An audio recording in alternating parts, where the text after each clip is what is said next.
반갑습니다. 예, 오늘 제가 말씀드리고자 하는 것은 소득보장제도, 정책 총괄적으로 어떤 방향으로 나아가는 게 바람직한지라는 부분에 대해서 말씀을 드리도록 하겠습니다.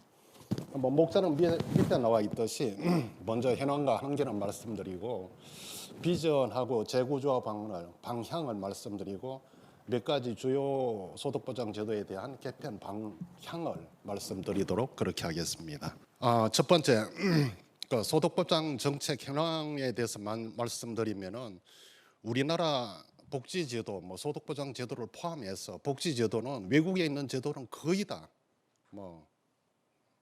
들어와 있습니다. 그래서 외형적인 완결성은 어느 정도 지니고 있다, 이렇게 말씀드릴 수 있고, 한 가지 지금 빠져 있는 게 건강보험에서 상병수당의 경우에는 지금 시범 사업을 하는 그런 단계에 있는, 그러니까 제도는 다 들어와 있다. 그런데 완결성하고 이제 내용적으로 어떻게 되는지 이게 문제가 되겠죠. 그래서 수당은 아동수당 등이 있고, 사회보험의 경우에는 국민연금하고 직역연금이 있고, 공공부조는 국민기초생활보장제도, 긴급지원제도, 그 다음에 기타 EITC 근로장려금이 있습니다. 이러한 제도를 그냥 나이로 이제 한번 이렇게 연령대별로 놓고 보면은 만 50까지 이제 아동수당이 있기 때문에 이거는 전 아동에 대해서 다 가고 있는 부분이고, 그 다음에 공적연금은 여기 그림에서는 60세 이상으로 표현했는데 사실 50세부터 받지만은 60세부터 받을 수가 있습니다. 조기 신청을 하면은. 그래서 그림을 이렇게 표시해 보면은 사실 6세부터 거의 정확히 역탕만 64세까지는 거의 비어 있는 거나 마찬가지다, 이렇게 말씀을 드릴 수가 있습니다. 한계에 대해서 몇 가지 말씀드리면은 우리나라 사회보험, 특히 이제 국민연금을 포함한 사회보험 제도가 탑다운 방식으로 설계가 되었습니다. 그렇기 때문에 필요한 계층이 오히려 이제 배제되는 사각지대가 많이 존재하고 있다라는 부분이고, 그다음에 국민연금의 경우에는 정년하고 급여 시점 간에 미스매칭이 되는, 그러니까 2033년이 되면은 만 65세부터 국민연금을 수급하고 금년은 62세부터 받을 수가 있습니다. 그렇지만은 시장에서 38선, 4호종, 5륙도 이렇게 하고 대부분 60세까지 정년을 하더라도 몇 년간의 갭은 나타나고 있다, 이렇게 말씀드릴 수가 있습니다.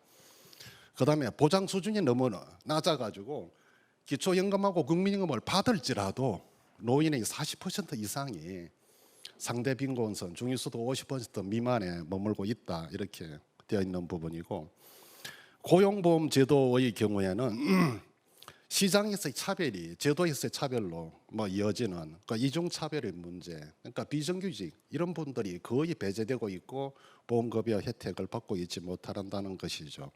이게 이제 임금 중심 고용보험으로 짜여져 있기 때문에 그렇고 사각지대가 많이 있다라는 것이고요. 수당의 경우에는 욕구를 반영하지 못하고 있다라고 말씀드릴 수가 있습니다. 이것도 왜 그런지는 이따 말씀드리겠고, 그 다음에 공공부조의 경우에는 문정부 들어와서 사실 부양의무자 기준 등등해서 많이 이제 줄이기는 줄였습니다. 그러나 손을 안 대고 있는 부분이 재산의 기준이에요. 재산의 소득 환산율 이런 부분에 대해서는 거의 손을 안 댔기 때문에 이로 인한 사각지대가 발생하고 있다라고 보시면 되겠습니다. 두 번째로 우리가 이제 한계성이라고 한다면은 연계 통합성이 좀 부족하다. 그렇기 때문에 사회 통합을 이제 저해하고 있다, 이렇게 말씀드릴 수가 있는데, 우리나라 연금보험제도는 설국열차 모형입니다. 여러분들 보셨겠지만 설국열차 앞칸에는 공무원 연금 등의 특수직역연금 받는 분들이 계시고, 중간칸에는 국민연금 받는 분들이 계시고, 꼬리칸에는 국민연금도 받지 못하는 기초연금만 받는 사람들이 있는 이런 설국열차 모형이다.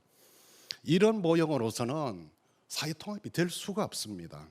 그 다음에 고용보험의 경우에도 사실 저는 많은 기대를 했었습니다. 전국민 고용보험, 정말로 전국민 고용보험이 될 줄 알았는데 내용을 봤더니 일반인 고용보험 제도다. 이게 무슨 말씀이냐 하면은 사회보험 제도라는 게 수직적 수평적 재분배를 하는 기능을 하는 사회적으로 강제화된 하나의 보험이에요.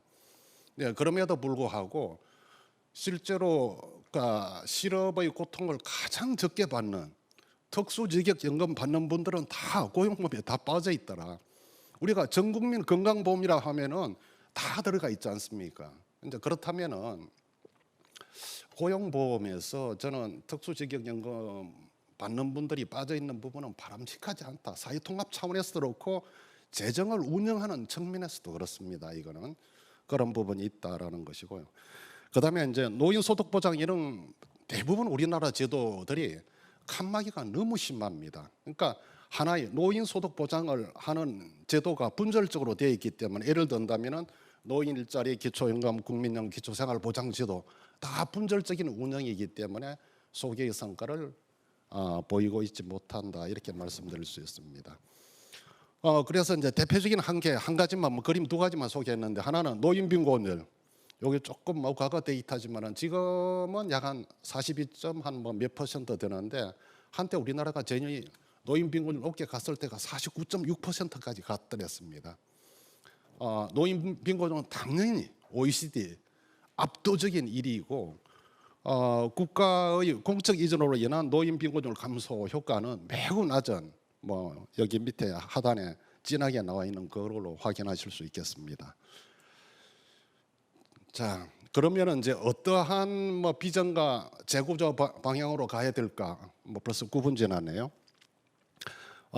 우리는 어떤 복지 국가를 이제 지향해야 될까? 뭐라는 부분인 라는 것인데 크게 이제 사민주의 국가는 수당 제도가 발달되어 있습니다. 뭐 대륙 국가는 사회보험 제도가 발달되어 있고 자유주의 국가는 공공보조 제도가 상대적으로 이제 발달되어 있는 이런 체계인데 우리나라의 경우에는 사회보험은 주로 이제 안정적인 근로자 중심으로 이제 발달되어 있고 사회수당은 저발달되어 있고 상대적으로 공공부조성 급여는 점점 이제 역할이 이제 커지고 있는 이런 부분인데 공공부조 중심의 사회보장 제도는 상당히 바람직하지 않습니다. 왜냐하면은 세금을 내는 사람하고 받는 사람이 분리되어 있기 때문에 그래서 사회통합에 매우 뭐 좀 바람직하지 않는 그런 부분이다라고 보면은 저는 개인적으로는 수당의 확대가 다음 정부에 상당히 중요하다. 다른 제도보다는 그 부분이고 아울러서 돌봄 일자리를 한 100만 개나 200만 개 정도 창출해서 가는 것이 매우 중요하다 뭐라고 말씀을 드릴 수가 있습니다. 그 밑에 그림은 참고로 하시면 좋겠고요. 그다음에 어떤 비전으로 갈까라는 것은 복지국가 역할이라는 게 인간의 존엄성을 보장하는 겁니다. 존엄성을 보장하는 방향으로 가야 될 것이고 소득보장제도 하나만 말씀드린다고 다 되는 게 아니기 때문에 위에서부터 좀 말씀드리면은 국정 목표는 제발 좀 성장해서 탈피해가지고 우리 행복으로 뭐 이런 목표를 두고 가자라는 부분이고 그동안에 우리가 경제적 지속 가능성만 우리가 고려했다면은 사회적 환경적 지속 가능성도 제발 좀 같이 삼자가 균형을 이루도록 가자라는 겁니다. 코로나19 이전에도 그 제가 연구원에 있을 때 전국민 뭐 인식조사 등을 해보면은 국가가 가장 신경을 써야 될 부분 미세먼지 환경 분야였어요. 국민들 인식은 코로나는 당연히 환경 파괴로부터 일어나는 것이니까 더더욱이나 지금은 이제 그러리라 그렇게 봅니다. 사회적 지속 가능성이라는 것은 우리나라가 합계 출산율은 OECD 참 꼴등, 자살률은 OECD 1등. 이건 사회적으로 지속하지 않다는 거거든요. 이런 측면에서 삼자가 균형을 이루는 방향으로 가야 될 것이다라는 부분이고 투트랙 접근이라는 것은 우리의 복지 수준이 OECD 평균의 한 51% 정도 됩니다. 그런데 이제 최근에는 우리보다 못 사는 OECD 국가들이 좀 들어오면서 OECD 평균 자체가 좀 떨어진 측면이 있어요. 그래서 한 51위 정도 하고 있는데 이 상태에서 우리가 복지 수준은 당연히 늘려야겠죠. 한편 늘리면서 또 한편은 사회 시스템이 저는 이런 사회가 좋다고 봅니다. 월급 500만 원 받았는데 허덕허덕 힘들게 살아가는 사회보다는 300만 원 받아도 안정적으로 살아갈 수 있는 사회. 다른 식으로 표현하면은 좋은 사회라는 것은 병이 많고 유능한 의사가 많은 사회가 저는 좋다고 보지 않습니다. 병이 적고 적정 의사가 있는 사회가 좋은 사회다. 뭐 이런 차원에서 사회 시스템을 좀 저비용 사회로 좀 만들어 가자라는 게 하나의 어떤 제가 제시하는 바고요.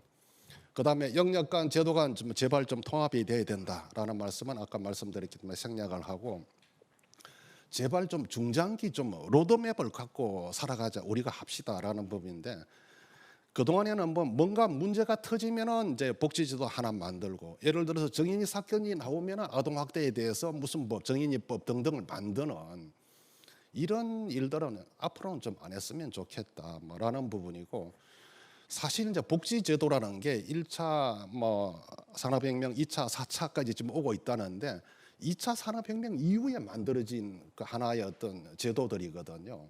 이걸 봄, 여름, 가을로 이제 비교한다면은 2차는 여름이니까 여름에 입었던 옷을 4차 산업혁명 시기에도 여전히 유효한가라는 측면에서는 우리가 많은 고민을 해야 되겠다라는 것이고, 뭐 그 중에 하나가 우리가 기본소득을 검토한다 이런 부분들이 여기에 해당되는 것으로 판단되고 있습니다.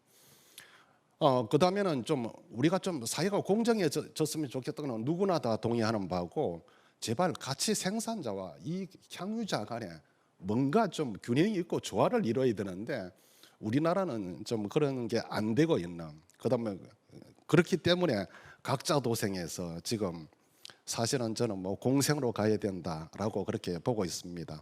사실 부동산도 어떻게 보면은 복지제도가 없는 상태에서는 사적 복지의 일환이에요.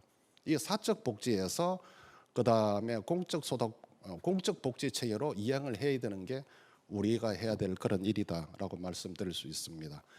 재구조와 방향은 첫 번째는 생애 주기간의 분산이 좀 필요합니다. 그 왼쪽 그림을 보시면은 이 왼쪽 그림에 빨갛게 급격하게 올라가는 게 연령별 노인 빈곤율이에요. 그러니까 빈곤 위험률이에요. 이런데 OECD는 보면은 거의 평탄합니다. 그래서 우리도 연령별 좀 평탄한 구조를 상대적으로 가져야 된다 이렇게 말씀드릴 수가 있고, 두 번째는 재구조 방향, 두 번째는 사회적 위험의 계층간 분산이라는 것은 우리가 뭐 사회를 만드는 이유이기도 합니다. 그런 측면에서 당연히 그 계층간 좀 분산이 돼야 된다. 그 다음에는 세 번째는 부문별, 영역별 좀 통합적으로 우리가 좀 어프로치를 해야 되는 부분이다라고 말씀드릴 수가 있고요. 그 다음에 세 번째, 이제 크게 세 번째인데, 주요 소득보장 정책 어떻게 개편되면 좋은가 말하는 부분인데, 사실 노인 빈곤 뭐 OECD 한 3.6배 정도, 이제 옛날에는 뭐 4배 정도 많았었는데 3.6배 정도 지금 되고 있는 부분인데 평균의, 그러니까 노인 빈곤을 어떻게 이제 개선해야 되는가 이 부분 말씀드리면은, 밑에 있는 그림은 많은 사람들이 이렇게 생각합니다. 기초연금 이제 늘고 국민연금 이제 계속 이제 급여자들이 늘어나기 때문에 중장기적으로 노인 빈곤으로 손 안 대도 쭉 떨어지리라 그렇게 보는데 그게 아니다라는 것이고, 약간 뭐 그 밑에 있는 그림의 그 프로그램 이름이 도사인데, 예측을 잘하는 도사 아닙니다. 이거는 도사 프로그램으로 고재희 박사가 한 그야 보면은 2048년까지 현재 한 2분의 1 정도 떨어지다가 다시 상승한다. 왜냐하면 급여 대출이 이제 줄어들기 때문에 그런 어떤 결과가 나옵니다. 그다음에 빈곤의 요인을 알아야 우리가 뭐 대책을 말씀드릴 수가 있는데, 빈곤의 요인은 발전국가 유산이라는 부분이 있습니다. 사실 현재의 노인들은 일제시대 때, 6.25 때, 개발 독재 시대 때 사회보험 제도가 없어서 그렇지 피와 땀이라는 사회보험들을 다 내신 것이거든요. 그런데 우리가 국민연금 제도를 설계함에 있어서는 적립 방식을 채택했기 때문에 기존의 노인들 다 그냥 배제를 시킨 것이죠. 이제 이런 부분들이 발전국가 유산이다 뭐라고 보시고, 나머지 부분은 시간 관계상 생략을 하겠습니다. 그럼 어떤 목표로 가는 게 좋을까? 저는 이제 노인들 중에, 그러니까 근로 능력이 있는 사람 없는 사람 나누면은, 근로 능력이 있는 사람은 국민연금, 기초연금 플러스 노인 일자리, 물론 여기에 사적 뭐 임금이 있겠죠. 이렇게 해서 적어도 중위소득의 50% 상대 빈곤율이죠. 상대 빈곤선이죠. 이 이상을 보장하는 체계로 가야 된다. 그러면 그 밑에 근로 능력이 없는 사람은 노인 일자리 부분이 빠져가지고 중위소득의 40%, 그러니까 절대 빈곤선 이상을 보장하는 체계로 우리가 갔으면 좋겠다라는 것입니다. 그럼 어떤 정책들, 뭐 기초임금도 확대되어야 되고 노인 일자리 당연히 확대돼야 되고, 그다음에 노인을 실제로 모시고 있는 사람들 연말소득공제를 좀 실제로 모시는, 우리 사회는 자식이 많다면은 월급이 많은 사람한테 월급 많은 사람이 공제받는데 그거 안 됩니다. 실제로 모시는 노인들이 좀 공제를 하고 확대를 하자 지금보다는. 그다음에 그 이제 노인 대상의 아동 대상 근로장려 세제처럼 노인 대상 근로장려 세제 같은 걸 하는 게 저는 매우 중요할 것 같다라고 판단하고 있습니다. 그다음에 연금제도 개편은 뭐 저는 사실 이제 그 연금 재정 재계산을 하고 나서 이게 제대로 가야 되는데 작년 재작년 제대로 못 간 부분인데 사실은 저는 빅딜이 가능하다고 봅니다. 노동자들이 원하는 것은 보험료 좀 더 내겠다. 이게 제일 좋은 금융 상품이기 때문에. 그다음에 기업이 원하는 것은 퇴직연금 좀 가입시켜라라는 부분이고, 이렇게 빅딜하고 국가는 사각지대를 줄이는 방향으로 당연히 그렇게 가야 될 것 같다라고 판단하고 있고, 그다음에 뭐 중장기적으로는 아까 말씀드린 설국열차 모형은 좀 제발 좀 우리 없앱시다라는 것이고, 다음 정부에는 치열한 고민을 해서 저는 제도 설계가 들어가야 될 거로 그렇게 판단하고 있습니다. 그다음에 기초보장제도 지금 사각지대 많이 줄어들고 있지만 그래도 아직 사각지대 있다라는 말씀이고, 그다음에 기준중위소득을 밑에 표시를 했는데 기준중위소득 이 증가율이 사실은 수급자들의 소득 인정액 증가율보다도 더 낮아요. 그러니까 한 사회에 이제 기준 중위소득이라는 게 소득 분포에 영향을 받기 때문에 극단적으로 우리가 이게 양극화가 심화된다면은 기준 중위소득이 오히려 떨어질 수도 있는 것이거든요. 이제 그런 측면에서 과연 이 기준 중위소득을 갖고 제도를 적용하는 것이 맞는 것인지 등등에 대해서는 검토를 해봐야 된다라고 말씀드리고요. 이거는 매우 중요하지만 뭐 중장기적인 문제라서 사실 뭐 여러 가지 이제 트릴레마를 이야기하는데 뭐 조세 뭐에서도 트릴레마가 있고 기초보장제도에서도 트릴레마가 있습니다. 이런 트릴레마가 있습니다. 이 트릴레마가 있을 때 인간이 할 수 있는 최선의 답은 뭐냐면은 하나를 통제시켜 놓고 두 가지를 맥시마이즈 시키는 방향으로 제도 설계가 돼야 된다. 그런데 뭐 이걸 저는 하자고 그런 방향으로 하자고 주장을 하는데 잘 안 되고 있습니다. 그다음에 정책 과제는 의료급여에 대해서 부양업자 기준을 실질적으로 폐지를 해야 된다 등등 이런 말씀을 드릴 수 있고, 특히 청년에 대해서 하나 말씀드리면은 청년이 30세가 넘어야만 그 별도과로서 인정을 받는데, 저는 대학을 졸업한 25세 이상도 별도과로 인정을 받는 게 바람직하다라고 보고 있습니다. 그다음에 아동수당은 당연히 워킹맘이 제일 고통받는 때가 뭐냐면 초등학교 1, 3학년입니다. 이때 당장 아동수당 뭐 내년에라도 늘리고, 그다음에 장기적으로는 17세까지 아동수당을 늘려가야 된다. 청년에 대해서는 생애 선택 청년 기본소득이 저는 필요하다라고 말씀드릴 수가 있고, 그다음에 전국민 고용보험제도는 아까 말씀드린 것처럼 진정한 명실상부한 우리 전국민 고용보험제도로 갑시다라는 주장입니다. 특수직역연금 받는 분들 당연히 여기에 들어와야 됩니다. 그다음에 전국민 기본소득에 대해서는 저는 GDP의 한 1% 내지 2% 수준에서 뭐 출발하는 것으로 한번 하는 게 바람직하겠다. 1% 하면은 우리나라 이제 2,000조니까 1% 하면은 한 20조고 2%면 40조입니다. 그 정도에서 출발하는 것이 바람직하다, 그런 판단하고 있습니다. 이상입니다.